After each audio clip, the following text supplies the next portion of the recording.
Good evening. I'm Ralph Martinez in This Will End in Darkness. Point 5 episode. Going to Wisconsin this weekend. Wasn't able to get into the studio. But I can get you an audio episode. So here's the thing. I've been kind of pushing off having an opinion on the Vince McMahon thing. Because I think there's something bigger to be said.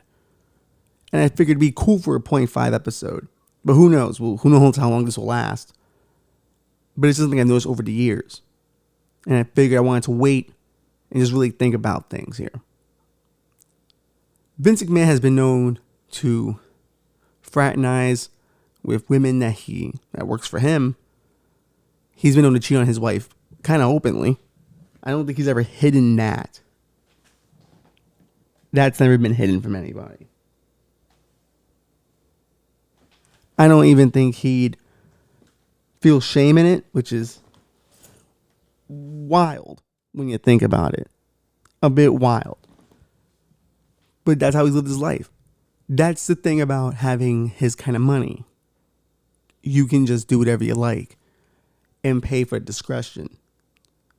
And that's what he did here. From what has been said, there's affairs that were consensual that he paid millions of dollars to keep quiet. Up to $12 million, they say. There's also allegations of sexual misconduct, which in the workplace can be defined in various ways. I think the way they're going with is he abused his power, and if you did sleep with him, he gave you promotions. He did one for such woman. She went from being an assistant to being the director of a whole department. It was a huge jump. And then when he was done with her, he passed over to John Laurinaitis, who is the father-in-law to the Bella twins, who were big money makers for WWE, despite what the marks might want to hear. They made a lot of money for the company. They're both married to actually no, that was the dream. One is married to Daniel Bryan, the best wrestler walking the earth. And then the other was engaged. Well, yes, she was engaged. Even if it was kayfabe engaged, I guess. She was engaged to John Cena, the biggest wrestling star on the planet. Or at least currently. Some would argue The Rock is still bigger. Fair. But we're talking just straight up pro wrestling, it would be John, I think. Rock has, I think, changed into something else entirely. You know, he's a super star. But anyway.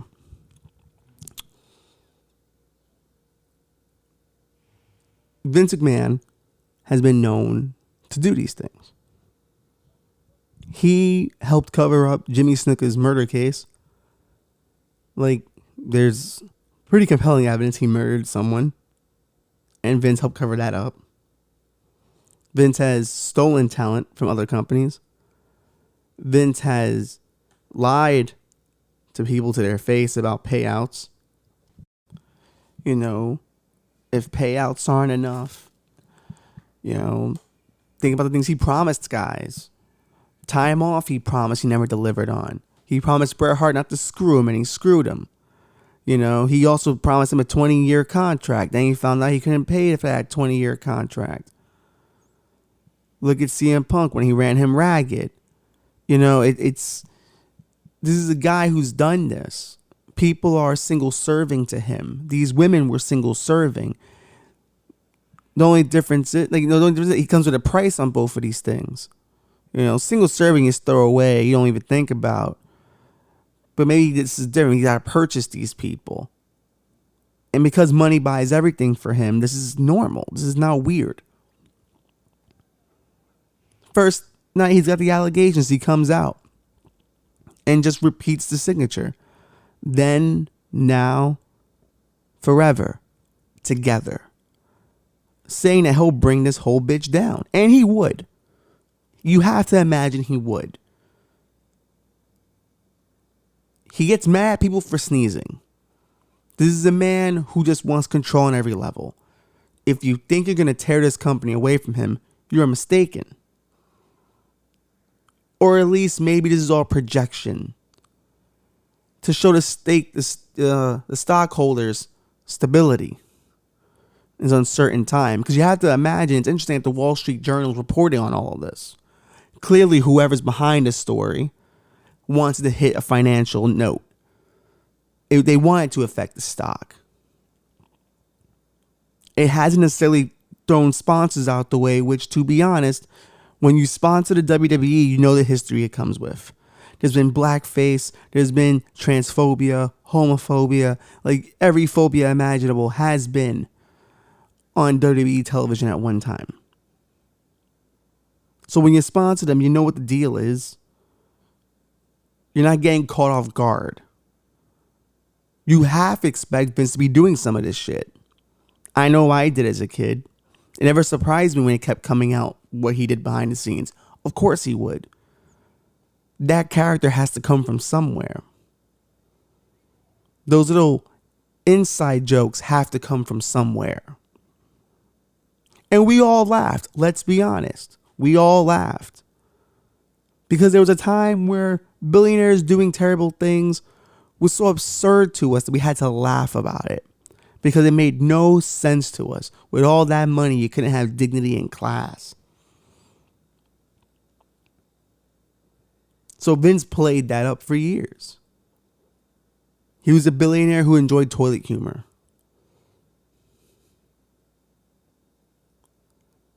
He enjoyed his women. And we let it happen. He made out with Trish Stratus on TV in front of his wife. Apparently, him and Linda haven't been together in years. They've been kind of separated. But she can't go anywhere because guess what? Her worth is dictated by him. She's a nobody without him. She doesn't get into the Trump administration without him. So she now has to suffer with it. You know, it's like when David Letterman got caught cheating on his wife. You know, she knew what Dave was. She was one of the girls in the office he picked up. So you knew what he was doing.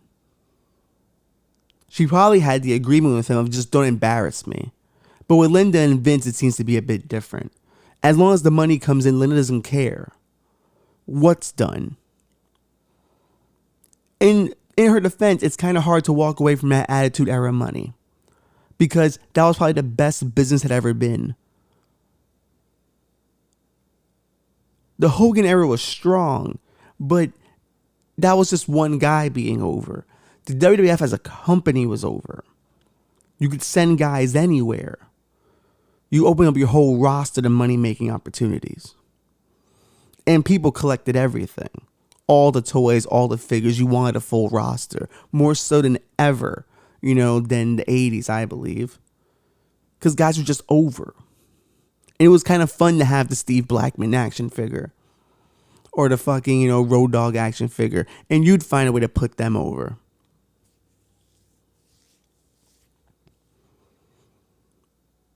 Of course she stayed. There was insane money to be made. It was nothing but upside, really, if you just take away the idea of you had to be married to this dude. She probably didn't think about that hard enough. Or maybe she felt, well, as long as it's on TV, no one can say anything. They won't come looking for him because, like, of course Vince is a scumbag. So what's there to investigate? But now that WWE is in a situation where it has cleaned up its image over the last 20 years, and it's trying to go back to that kid-friendly centric thing, because what they found out recently was their average viewer is like 50-something, 40-something. The guys have been around for years. They're not really making new fans. You know, he's got to clean this up. And he's got to package it because he's getting older. Wall Street doesn't like Hunter. They sure as hell don't like Steph either. So what's he going to do? Well, he's going to sign Ronda Rousey again. He's going to bring around Brock Lesnar again. He's going to sign Logan Paul. Money makers. Attention getters. They get it. I'm sorry. I love a lot of the indie guys, but they're not cutting it. The numbers are just there. Vince has to get this cleaned up for the eventual sell that everyone's talking about rumor-wise. NBC Universal needs them because Universal Studios is about to lose their Marvel rights. So they can't have Islands of Adventure anymore. So they got to get something to replace that. And Universal needs its Muppets. It needs to start having colorful characters. That's what's selling. That's what the merch is selling on. So now they've got to do it. They got to get WWE. But someone's got to clean it up. And I've been saying it before all over Twitter, if anyone's been reading, that Nick Khan's there to clean it up for a sale. He was always there to clean it up for a sale. This guy ran CAA, one of the biggest talent agencies in the game, and now he's working at WWE, which is a talent-based company. But not even close to the talent that he had at CAA. That man's trying to build something. Guys leave companies all the time with vendettas or the aspiration of, I'm going to build this into my thing. This is what I'll be remembered for. Maybe that's what Nick Khan believes. Maybe that's what he sold Vince on. Because if Hunter was going to take over at some point, why is NXT so different from his vision of it? He keeps telling people he's back. You know what that really means to me? He's going to be back, but he's still going to do what Vince wants to do. They're targeting a younger audience. Recently, they let go of a bunch of indie guys. And we all talked about how that was great for AEW, but I'm going to tell you right now, that's not great for AEW because he's going to suffocate them with indie talent. Yes, go buy all the people the marks like.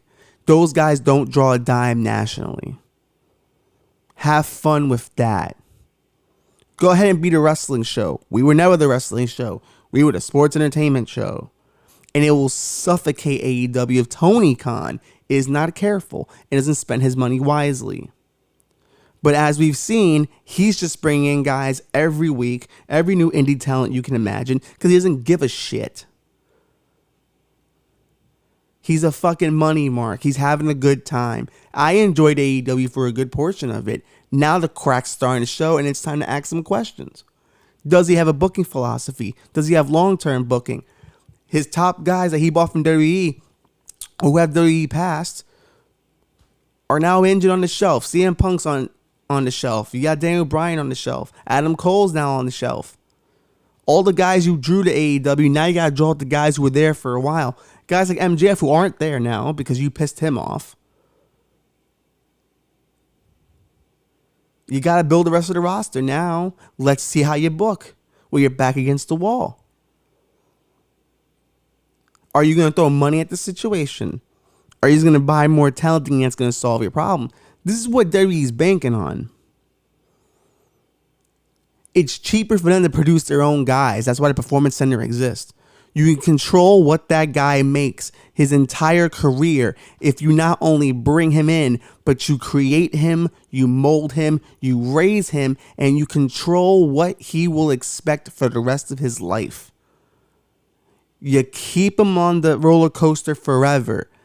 They want eternal WWE guys. If you're an indie guy, the problem is you know how to negotiate. And that's a problem. You know your worth.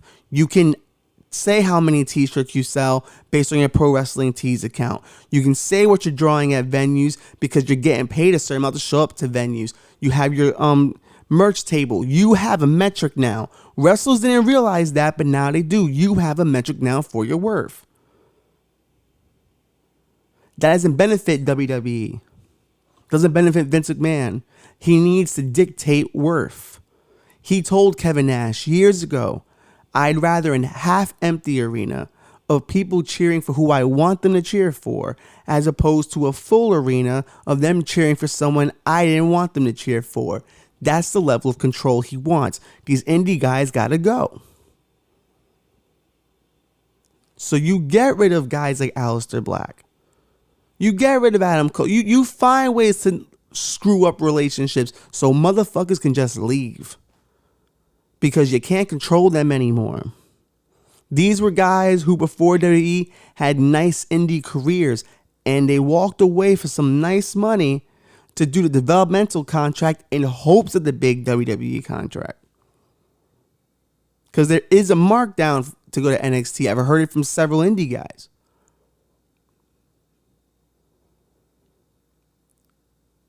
But hey, all that's going on, and Vince McMahon's banging broads.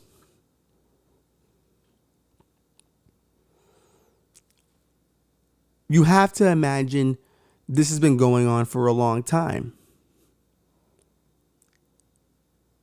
You have to imagine he's kept a good control on it for a bit. And of course, it's now coming out because, hey, you're trying to clean up now. You're trying to become an old school studio conglomerate. Here's the problem with that. You now owe. We've been really gracious before with not pointing out some shit. But your fucking give a fuck with the rules have now drawn you the ire. Had you stayed dirty and deplorable, we wouldn't have fucked with you. But now you're attempting to be something more, to go back to being a mainstream property where you're a bit more clean. We need to remind people who you are.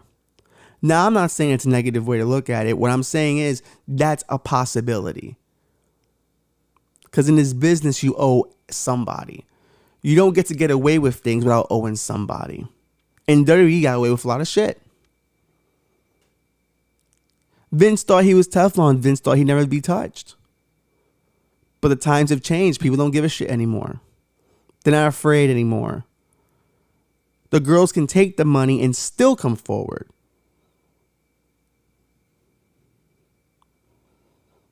Truth be told, this all goes down to you shouldn't have been cheating on your wife in the first place. But apparently Linda's accepted it, so I can't really defend someone who won't defend themselves. I guarantee that's how Shane McMahon felt. I guarantee you that's how Shane's been feeling his entire life. Shane was such an integral part of that company. You know he saw shit. You know he knew shit. And to know that his mom was still staying and his family was still expected to keep together through all this shit and pretend everything's cool and we're just an entertainment company had to have fucked with him. It must fuck with him that his idea for buying ECW and turning it into an internet show was done by his brother-in-law years later with the fresh indie talent. Hunter didn't create the concept for NXT. Shane already had it.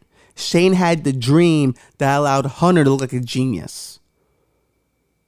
So when you see your fucking dad who cheats on your mom fucking love your brother-in-law a hell of a lot more than he fucking cares about you because you're a good son, no dirt's ever come out about Shane. People have said he wanted to put himself over in certain times, but no dirt's ever come out again about Shane.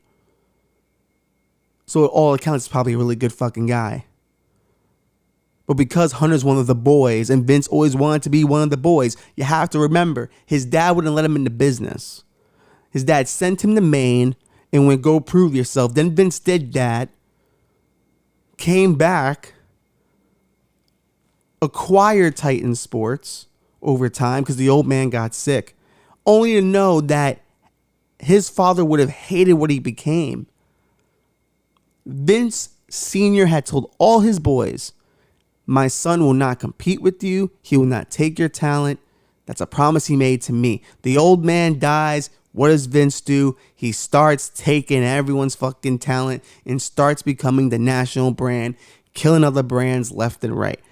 So a man who already fucking can't stand his father is passing on horrible fathering shit to his son. And his son has to reject him in a sense of, I gotta leave this company. Shane's abrupt exit from WWE years ago was always suspect to me. And it always felt like it was personal. It was nothing else but personal. I'm going to go do something without you because I'm attached to you and you feel some type of way about it. Steph had no problem being daddy's girl. And she'd be fucking lying if she said she doesn't know what's going on backstage or what's been going on. She's been part of the show. Her dad once pitched an incest angle for them. Daddy's little girl. But Shane leaves, and he actually has a bit of success in China with video on demand. He has some of that. But fuck, does he not want the old man's approval? Because he fucking came back. He was out. He was the free McMahon. But now he saw the old man's getting older. Maybe there's a play for me. Hey, maybe Hunter and Steph bring him in and go, hey, it'd be great to have you back around. They need a whipping boy. Hunter's NXT apparently fails. Triple H's son-in-law we're talking about. Nice little project. Oh, you have to develop the new stars of WWE. Oh, I was going to buy indie talent that's already over, that I don't have to do much with. And I look like a genius for putting these matches together. He doesn't make guys at all. That's been Hunter's entire career. He's never made anybody. He's always been a parasite on other people's success. Hence his booking. He gets the shaved head. He starts wearing suits. He tries so hard to become the Wall Street guy, and they don't like him. They don't accept him. Okay, they know he's not one of them. You can marry into Connecticut, but you're not Connecticut, bro. And mind you, he's from Connecticut. Ain't that some shit?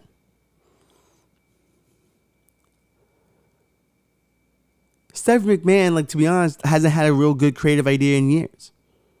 She just benefits from a really good creating team. That creative team does produce some cool shit, and it's not her. She ain't that person. There's never been a storyline where you've heard, thanks to Steph, man. If Steph wasn't there. But Steph just always wanted the old man's approval. Now Shane was gone, she had it. But she, too, was not beloved by Wall Street. And nor did Vince think she could run the company. That's when you get the sell rumors. That's when Nick Khan shows up. You bring an outside entity in, and he has a real big piece of power. He's mentioned in the same breath as the McMahons. No one's ever had that before. Shane's out again. Hunter walks away with a cardiac incident, which I believe was real, but I also think a much needed break. Came at an opportune time for him to be away and not be around for any of this scandal. Steph conveniently had taken a step away to focus on her family, but then a few weeks later was back again after her daddy got caught paying off these women. But apparently he still has 100% creative control, so nothing's changed. He's not taking it seriously. None of them really are. I hope the Wall Street Journal didn't blow its wad. It'd be a real shame if they did. Because it's going to take a hell of a lot more than what they're doing now to get rid of this dude. Maybe Nick Khan's trying to get WWE sold at a discount. Maybe it's very convenient that he shows up and now this is out. Any other McMahons were out for a bit while he reshuffled the order of things. But they are making a pivot. They are making a pivot to be going back to more family-friendly content. Logan Paul's a YouTube superstar. If you don't know him, that's on you. He's everywhere. He's having boxing matches. He's one of the most famous YouTubers of all time. Kids know him. They grew up with him. They'll sign more of those. Just you wait. If you hate Logan Paul, you'll love a lot more when they show up. It'll be fun. Pat McAfee, podcast world. Now he's a commentator. He literally has higher rated moments than some of the stars on the roster. Ain't that some shit?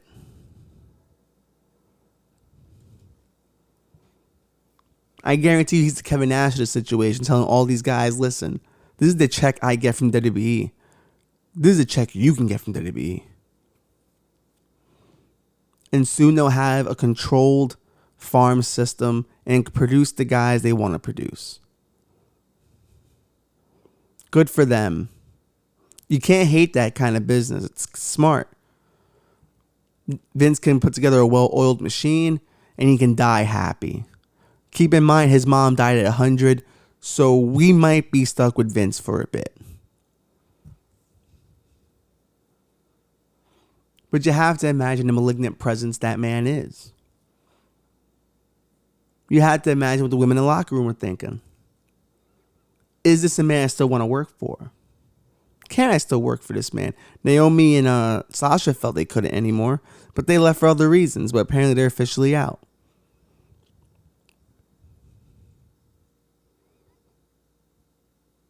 This is the guy they work for. This is the guy they're in business with. The guy who says fuck him every time the allegations come up. He doesn't care. He's not going anywhere. That's just how it is. Wrestling's always been a shit business, you know, when it comes to like how it treats people. So it's why I don't think anyone's doing that much investigating, really, because it's wrestling still. But because Vince McMahon is now daring to enter a new space, it's like, no. We will let it happen, just not with you. You can't possibly. You haven't paid the dues. And to be honest, it's true. He's still a carny to them. He's not one of them on the Madison Avenue crowd. He can pretend to be, but he's not.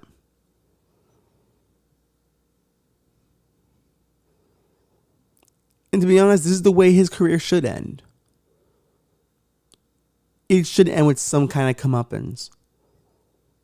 It should end with him being disgraced at the end for all the things he did to all those other people. And we should be left with a sense of responsibility because we cheered for it. We laughed about it. Some of us still do. And it's the trade-off.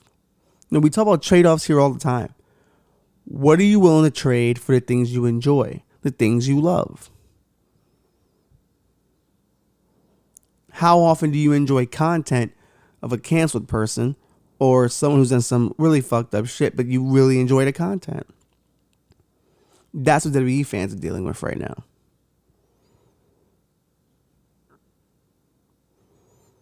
But it makes so much money. And it's the only show like it on earth. AEW is a very different wrestling experience. WWE is Ringling Brothers. You know, they're not in the pro wrestling business. AEW is, and that might be a problem for them. They have no long-term plans. We're just putting on a great wrestling show. Well, that's nice. But Vince wants to return to a level he felt he was denied. And he was so close to it with Hogan. But the 90s, they didn't go the way he wanted them to go. He thought he could build action stars out of these guys. It never happened. Same thing with 2000. They never really caught on. Cena eventually got there, but I think Cena got there when he decided to leave WWE for a while. He couldn't get there within their system. The right scripts weren't coming for those guys. The Rock had to leave. Austin kind of didn't leave, so he never really got a chance to do those bigger Hollywood roles he probably would have gotten.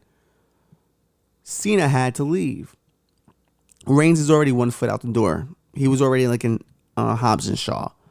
Like, he already knows he's not going to get what he wants within the business. But Vince wants to create those stars. He wants to be a media, I guess, institution. He wants to be as institutionalized as SNL, as Jim Henson, as all those people. And this is the way he's going to do it. Build it from the ground up, old school Hollywood studio system style. And there's a thing to be said about the studio system style, though it limited guys' ability to negotiate contracts and be in other movies and probably make a lot more money. But there is a comfortability in knowing you're part of a system. You know where the money's going. You know where this is all going to go. You know, you're not caught off guard when the big money contract comes. You're like, oh no, I'm expected to do this. Can I put this many years in? There is a safety net too. As long as you perform well and do your best to get over or do what Vince wants you to do, it doesn't sound like a bad life. You know, you come in, I'm expected to make this pay at the performance center. I'm going to be a ring crew guy. Now I'm a jobber. Now they're going to give me a character. Now I got my first angle. Oh, I'm kind of getting over. I'm learning the ropes and all that. Sweet. Now I'm an NXT champion of sorts. I know I'm going to get this pay for being NXT champion or being this long here. Oh, wait, main roster? Bam. Now I know what the pay bump's going to be there. I know all the wealth that comes with it. I got these deals now for merchandise, yada, yada, yada. There is a comfortability in that. You know, as long as you're talented and do your job, there's a lot of money to be made. Nick Khan, being a talent guy, knows that. CAA, they take guys from nothing into something. They just see a guy and go, all right, I'll sign you, if you have enough credits to catch their eye, and they build guys. This is the next stage of sports entertainment. Guys who can not only have the matches, but also be in the movies, be in the TV shows. People always want to see celebrities fight. Well, guess what? We are now the celebrities. In a dream Vince McMahon world, this works out. I don't know if it will. That's a very hard ask. It's a very hard ask for people to believe that. And you're going to have to expand the company in a way where you're making good movies or partnering on good movies. Not cheap ones, And to be honest, once you're purchased by a place like, NBC, Universal, that becomes a hell of a lot easier. So you want to build a system you can sell for a high price with tremendous upside. And that's what we're attempting to do. Bloat that company, baby, so you can get a good asking price. The scandals hurt the asking price, but signing Logan Paul upped it a hell of a lot more. He's got the metrics, man. That's what it really comes down to. We're heading towards a metrics-based economy. You gotta live with that. Have to. And the thing is, metrics, I hate to say it, they have some truth to them. They have some truth.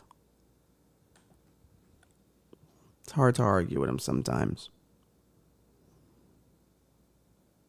The only thing you can do is, if you feel like, there's some guys who maybe don't deserve to have that level of fame, invest in people who you think do.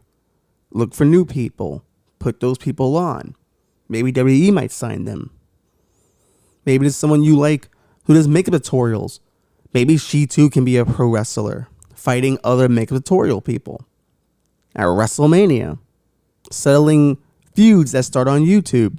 Surprised more wrestlers don't have YouTube shows by now, but you can't control it, so. Unless you script the podcast, but it'd be impossible for them to remember that many lines and then the lines from Monday Night Raw. But that's probably the future. Where let's get these, YouTube's already doing, guys are getting YouTubers to fight each other in boxing matches. Let's do it pro wrestling style. Bad Bunny's definitely going to get a contract at some point. He'll probably get a little bit of a run, get paid big money for it. Yeah. Bring in celebrities, train them for a little bit, get them good enough to have a couple of matches. They were a pro wrestler for a while. Celebrities fight each other now. It's celebrity deathmatch, but tamed. It's not a bad idea. Not a bad idea on his part. But it is the future. We now want to see our celebrities do everything. Be everything to everyone. But eventually you are nothing to anyone. He was such a malignant presence in the industry, but he's also one of the biggest aspects of the industry. His promotional mind, his idea for big events, not even like big events, he just knew how to market. A lot of guys helped him out with that. But he knew how to market shit. And he made wrestling as big as it was, along with Eric Bischoff in WCW, Paul Heyman in ECW. They created an industry that was ginormous. The NWA and WWF, like, maybe were that big, but I think the individual guys were. But the NWA owned the South, WWF owned the North. It was what it was. But the global companies, when they rise, together they made something special. But Vince outlasted all of them because he was a shrewd businessman. But it is fitting that at the end, they come for him with knives, as he's close to perfecting what he's wanted all along. Total talent control. Control what your talent does at all times. What they say, what they star in, what kind of content they're involved with, how they wrestle, how they talk, all of it. Total talent control. They want to do this in the military with total soldier control and shit, where they give them nanomachines and you can regulate how they deal with situations, how much dopamine's in their system. You know, when war becomes ID tagged, it becomes routine, as Metal Gear Solid 4 try to teach us. But that's what they want for all of us. They want us to all get to that point. Total worker control is not that far off either. That's why they say the idea now is to jump from job to job every few years to keep yourself attractive in the job market, because when you stay somewhere too long, it's actually not beneficial for you. You just get comfortable. Total control is what it was always about for our economy, I think. I think total control societally has always been the idea. You start a society, to group of resources and workers. You create class to give people something to aspire to. And then the higher class people regulate who gets up there, so you get the maximum productivity. So you control the workforce, you control the economy, you control the balance of resources. Vince McMahon is just doing what any other man in society, or any other person who created society, would have done. He's creating a society. His own little country of wrestlers he produces.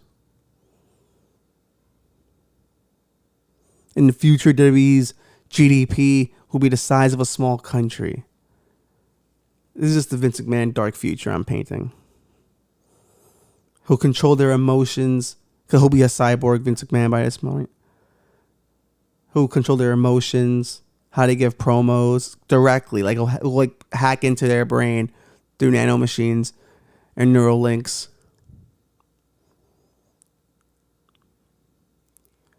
Vince McMahon, in the end, will outlive us all. Because truly, nothing gets him. He said the N-word on TV while wearing a do-rag.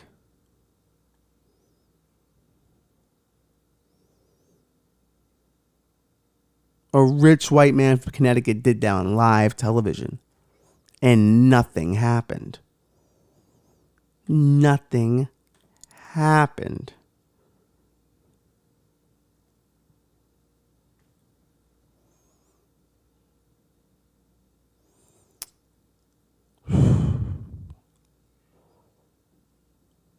You gotta give it to him. Teflon indeed. Teflon indeed. But total talent control, that's frightening. But more than likely the future.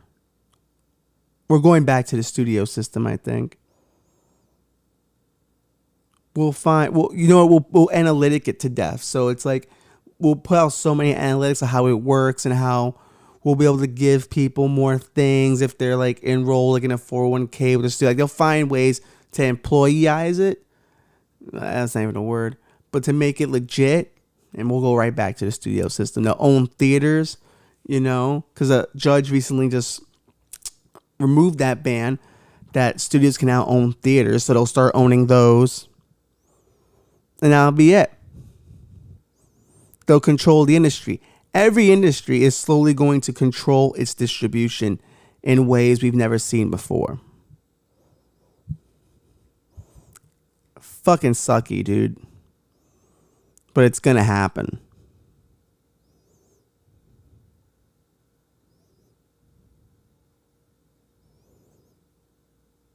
They'll all consolidate and own us all. We'll rent content. We'll rent it all and we'll own nothing and be happy. Because we'll have comfortability. Maybe we'll feel like Vince McMahon. We'll feel Teflon. Because everything will be so comfortable. And as long as we just pay off what we got to pay off, we can just do what we want as we please. As long as we dare not try to climb up or change the way we're doing business. Once again, this is not to make Vince a victim here. What I'm really doing is going, will we all pay off somebody? If I was a better podcaster, I would have let that point land and you would have just figured it out on your own. But I'm not going to trust people to do that. I don't think people truly listen sometimes. But we're all paying off people for the right to live, the right to do anything. And hence why we get comfortable. We like the way things are. We're not pissed about the gas prices. We're not pissed about anything. We're just dealing with it.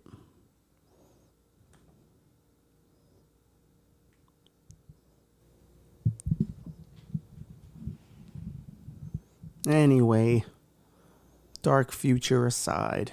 But yeah. We have the video episodes up on Spotify now. Check that out. Next week we'll get back to our normal stuff. Some pretty good stuff planned for it. But yeah. Chill out. It's not the end of the world yet. We're just inching closer and closer.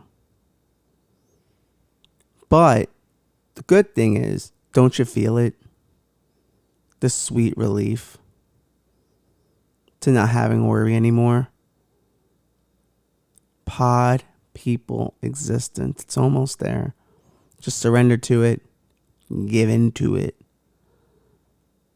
Vince McMahon paid us a lot of money. We ought to be grateful, according to some people. We just ought to be grateful.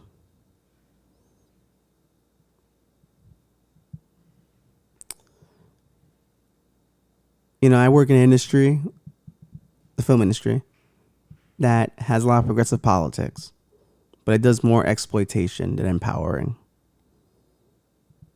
If that don't tell you where we're at, I don't know what does. But then again, I think we all know how this one is going to end.